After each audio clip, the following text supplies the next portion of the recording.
Shalom and welcome to Jerusalem Studio. I am Miri Eisen, sitting in for Jonathan Hessen. Saudi Arabia's Prime Minister and Crown Prince, Mohammed bin Salman, world renowned with his own acronym, MBS, has an ambitious program and only 8 years remaining to implement it. MBS calls it Vision 2030 and is marketing its main features in terms intended to appeal both to Western decision makers and to Western publics. He talks about weaning the kingdom's economy of its dependence on oil, on social transformation, on women's participation, and sustainability. The Sauds have already tried to attract global attention by signing Portugal's soccer star, Cristiano Ronaldo, for a contract worth hundreds of millions of dollars. Diplomatically, I would say Riyadh is dancing around between Washington and Beijing, Jerusalem and Tehran. How successful is he? What may lie ahead for him and his desert country? Joining us from Israel's north are Colonel in Reserve Dr. Anan Wahabi, Senior Fellow at ICT, Reichman University, and a lecturer at Haifa University. Shalom, Anan. Shalom. And Dr. Samuel Wilner, Research Fellow, Heiken Chair for Geostrategy at the University of Haifa. Shalom to Samuel. Shalom. And to start us off right now, I'm going to go to our own Amir Oren, our own commentator. Amir, what do we need to understand about MBS and the Saud future? So MBS is quite a prominent figure now on the Middle East stage at large, not only his own country, because you cannot separate the personality of the Crown Prince and Prime Minister, a title he added to his royal titles in order to be immune from prosecution in the United States, mostly because of the Khashoggi affair. All of a sudden, he never needed that, but all of a sudden, a few months ago, he turned out to be prime minister too, and therefore he enjoys diplomatic immunity. And obviously, if you look back at the succession of kings in the Ibn Saud dynasty, this is the most innovative and groundbreaking heir apparent. And he has enjoyed good relations with former President Trump, less so with the Democratic administration of Joe Biden. There were hopes in Israel, especially under Netanyahu, before he was ousted, now he is back in power, of course, that Riyadh would be the next capital to normalize relations with Israel. It doesn't seem so right now, but we will explore it. And obviously, the visit by Chinese leader Xi Jinping to Riyadh emphasized the importance of Saudi Arabia. Saudi Arabia is obviously threatened by Iran, but then you also see a double standard. Saudi Arabia is also probably preparing to go nuclear if the Iranians do. So the Middle East is having at least a double proliferation problem on its hands. The idea is something that we're really going to explore, both the nuclear, the security, but I want to start off with some of the words that Amir used. And Dr. Wahabi Anan, I'm going to start off with you. And I'm wondering to myself about the terms that Amir just used. So he's certainly innovative, MBS. He's certainly groundbreaking. And then I go, indeed, is he really? Anan, how is MBS viewed within the Saudi world, within the Arabic-speaking world? Is he viewed as groundbreaking and innovative, or is he at the end playing with words with what we call the Western public, and it really isn't changing things inside domestic Saudi Arabia? How would you relate to these ideas? Yes. We must remember that when bin Salman appeared, everybody in the region, and especially I'm talking about the Arab world, were very interesting to know who is this man, who is this figure.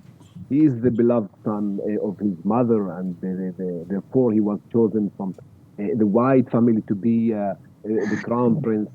And everybody started studying this man. He is really a very special one. We can say that we are talking about the new role of the younger leaders in the Gulf, as well as in the Emirates and in Qatar, especially those three leaders, plus minus the same age. And bin Salman is dominating the new scene in the Gulf. Yes, he is very special. He was the younger, for example, defense minister when he started in. He is going to change. His role is to change Saudi. They are talking about the fourth Saudi Arabia state.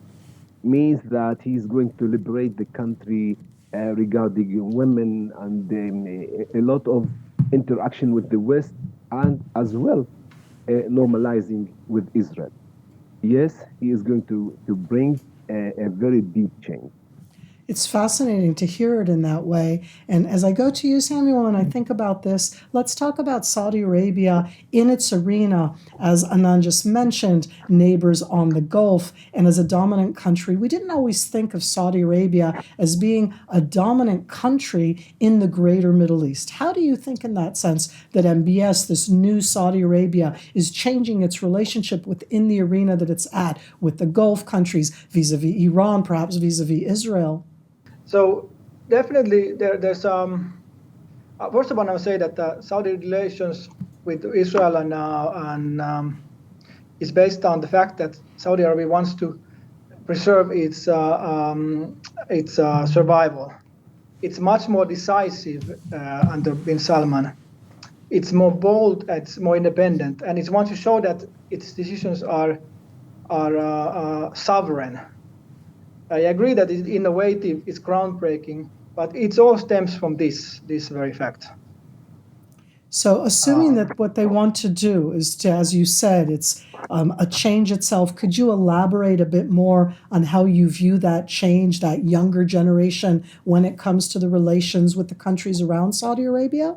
So Saudi Arabia sees itself as a nation with a lot of course, young population, but at the same time, it's a challenge because in the past decades, in the past 60, 70 years, we've seen also that the regimes were overthrown, or the monarchies were overthrown.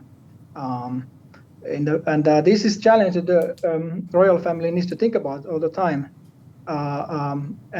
Also, the power of the Wahhabi movement needs to be checked. And the Saudis under bin Salman have made great efforts to change this. And instead of showing that the Saudis were established together with the Wahhabis, they say that the Saudis they were not so dependent on the Wahhabis. So it's a fascinating aspect. I'm going to take it from there for a moment. And Amir, as you hear Dr. Wilner, and he's bringing in the domestic aspect, and we haven't really explored that as much. But as you started out, so on the one hand, he's appealing in Western ideas.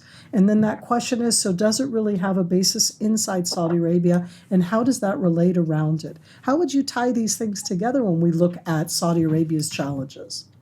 So all the monarchic and other dictatorial or authoritarian rulers in the Middle East have You learned. may want to give a list for those of us who don't remember what they are right now. Yes, but no, whether they were military officers who came to power in a coup, or whether they inherited the mantle from their fathers, they have all learned the lesson of the late Shah of Iran, who started out with very tight control over his country, then tried to loosen up a bit and found out what was called the revolution of higher expectations.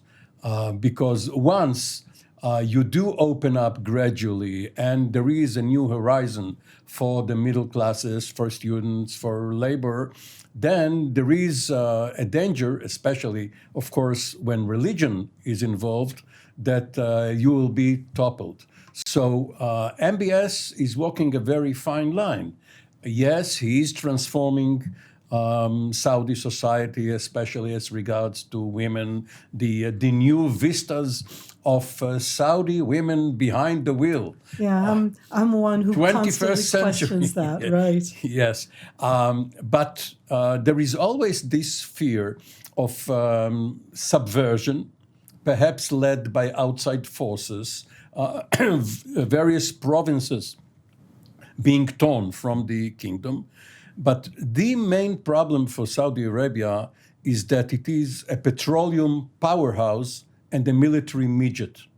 It has no sustainability. If there is a conflict with Iran or anyone else, it is dependent, for instance, on maintenance of its air force, on foreign contract workers. They are going to go away when the first missile hits. And Saudi Arabia will always be dependent on outside advisors and perhaps combat units, be they Pakistani or American. So in a way, MBS is punching above his weight. Punching above his weight. And you brought up into the room both the security and the domestic challenges in that sense of religion. And Anan, as I look at you right now, I want to kind of bring the two together. Yes, I'm going to make a statement right now, and it's not exactly one that's easy, but at the end, Saudi Arabia is a Sunni country, and it is the keeper of the two Muslim holy cities, Mecca, Medina, the annual Hajj, the Umrah, and that is something that is for all Muslims worldwide. On the other hand, Amir, as you said before, the possibility of Saudi Arabia going nuclear is more or less, would we say, a minute after Iran would go nuclear? So I'm kind of worried right now. On the one hand, Saudi Arabia is the country that all Muslims worldwide want to come to more than once in their lifetime, want to come during the Hajj, during the Umrah. They're coming from anywhere around the world. And on the other hand, Saudi Arabia is looking right now at the threat of Shiite regime in Iran, of other threats around it. How do we combine these two? What do these threats mean? Yeah, a wonderful question. I've just came back from the Gulf, and you could see there, when you are there, how the weight of this part of the Islamic world is very central. Saudi Arabia, of course, considers itself, and it's so as well, as the keeper of the holy places in Islam. And you can feel the tension between the Persians and the Arabs, especially now between Iran and Saudi, and everybody feels that. Ben Salman, as a leader, is seeking right now to get the legitimacy of his rule, on the one hand. On the other hand, he is very, very busy with calming down anything that is related to Islamism, because we all know that the only alternative and firm party that can replace any kind of the current regimes in the Arab world, whether if we talk about monarchies or republic alike, is Islamism, the Islamic alternative. In Egypt, in Syria, and also the extreme sides of Islamism in Saudi Arabia itself. So they are the internal opponents of any existing regime. And therefore, when it comes to Islam and the holy places, it's very, very sensitive. And we could see after Ben Gvir's visit to Al-Aqsa, or the temple, it depends who tells the story, in Jerusalem, how everybody was reacting, and Saudi Arabia hurries, of course, to condemn this kind of visit, because everything is very sensitive right now. So in a way, what you're saying, Anan, is that there's a kind of built-in tension between that need to be the keeper of the holy places for every Muslim, and that should be also both Sunni or Shiite worldwide, 2 billion Muslims, and between the Saud's own fear for its domestic capacity to keep its kingdom.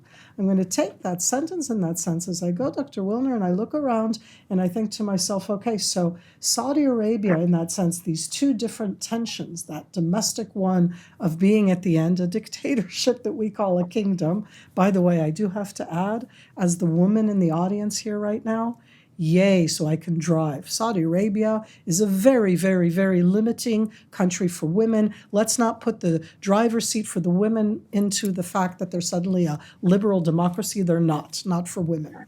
And I put that on the table to remind ourselves, because he may be going in a direction, but it's one of the reasons also, as I come back to you, Dr. Wellner, that there is tension between the present government administration in the United States and Saudi Arabia over women, activists being in jail over other liberal ideas. How does Saudi Arabia defend itself in that sense against a nuclear Iran in the future when it has a very complex relationship right now with the Democratic administration in Washington? How does it balance that with being both conservative domestically, but it wants to give off an aura of not being conservative to the Western world? Can you tie those together a bit?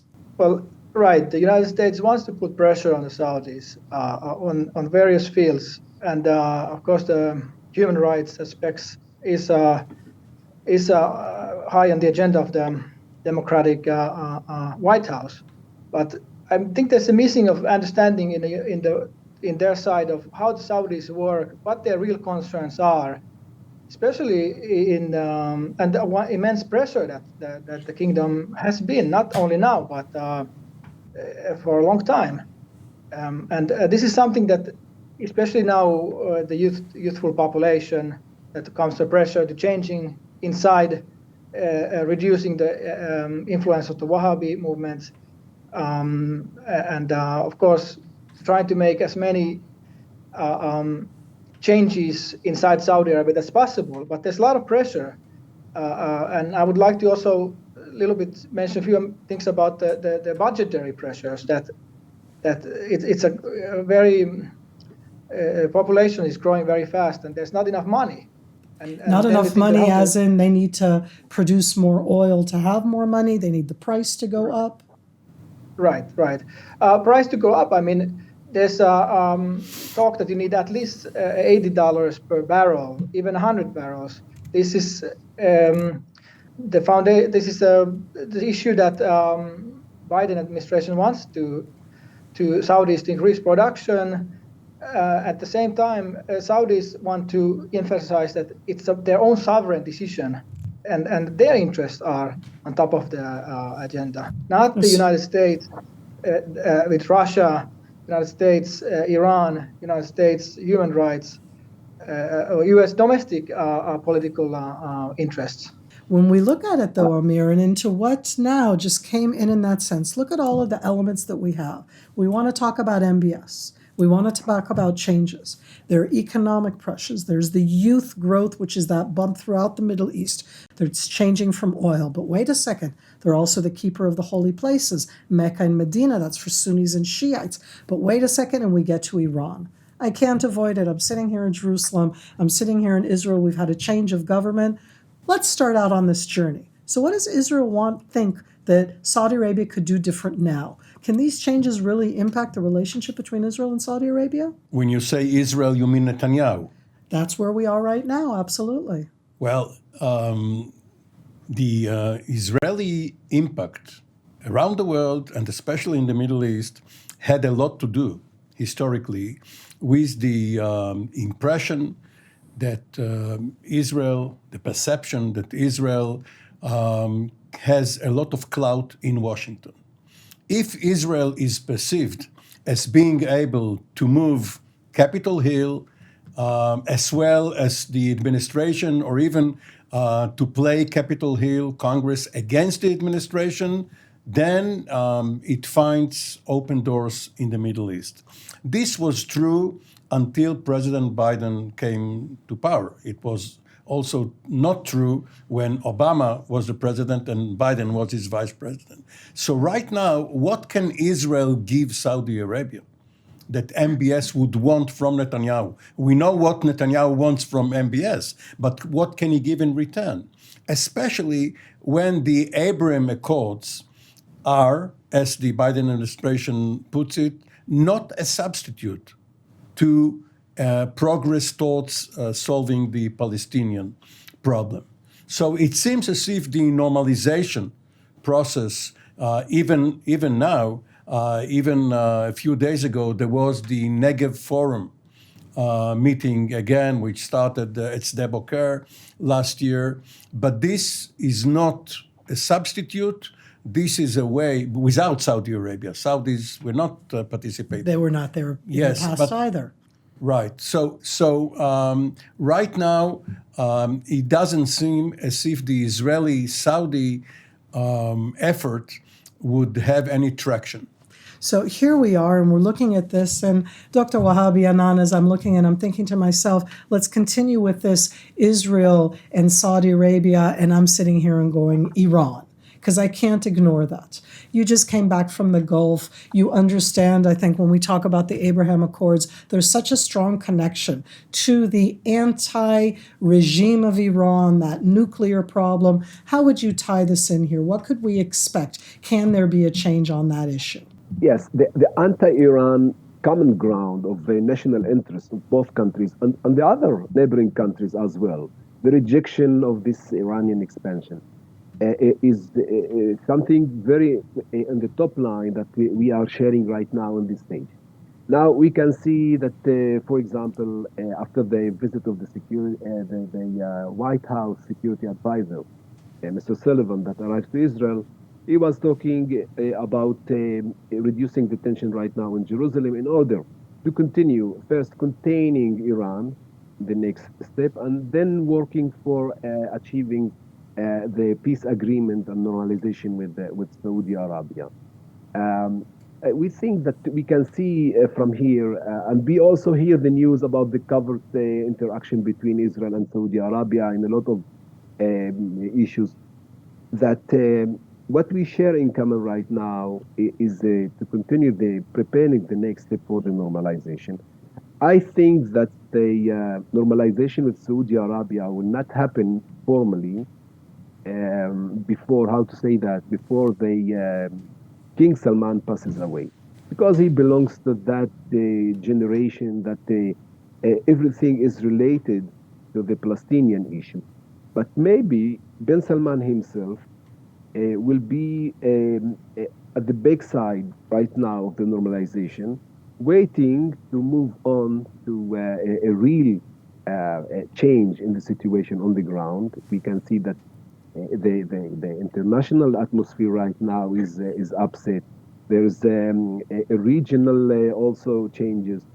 Still, everything is stabling down and coming to a new political order regionally, and then the full normalization expected is only after a real progress in resolving the Palestinian issue somehow, to putting something that can be accepted by the Arab world. What is risky at this point, last sentence please, what is risky at this point is engaging the religious dimension with the national issue of the Palestinian crisis together. This will put Saudi in a very inconvenient place. Dr. Wilner, when you look at this, do you also see that the Israel-Saudi relationship is basically going to wait until either King Salman passes away or something happens on the Israeli-Palestinian front? Yeah, well, only time will tell, of course, how the relations will develop. Naturally, there's interest on both sides to warm the relations, and I would say that MBS is moving faster than his predecessors, but he's still very cautious. He operates because as a Saudi, and the time is very different for the Saudis than it's from the Western point of view. They have time to wait. Of course, they have their interest when it comes to Israel also. We can ask that how the relations between Saudi Arabia and Israel would help to preserve the monarchy.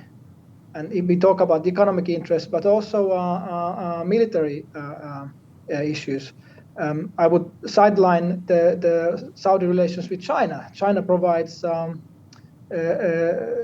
weapon systems that the United States haven't provided Saudi Arabia or the other Gulf nations. So there's also this kind of change in the dynamics in the region, and where Israel fits in is Israel plays an important role in here, and I would say that in the longer run, Saudis will hugely benefit, and it of course depends a bit of course on the Israel-Palestinian relations, on the Palestinian issues, Syria also. We can talk about Jordan, Egypt, and how they see Saudi relations. But then again, MBS, I would say, emphasizes also that this is a sovereign Saudi decision. He will do as is according to the interest of the Saudi Arabia.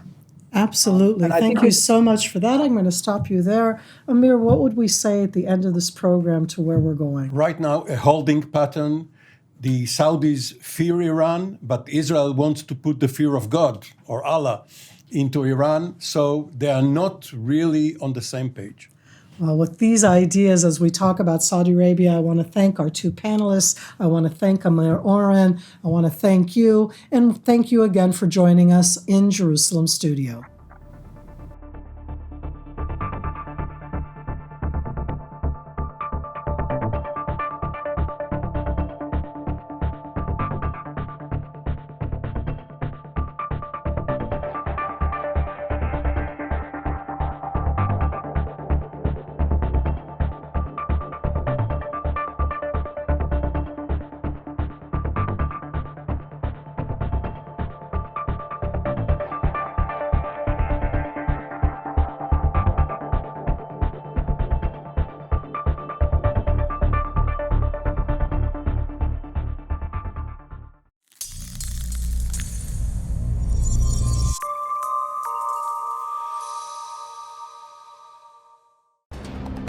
For more of TV7's productions and editorials, we invite you to visit our website at www.tv7israelnews.com.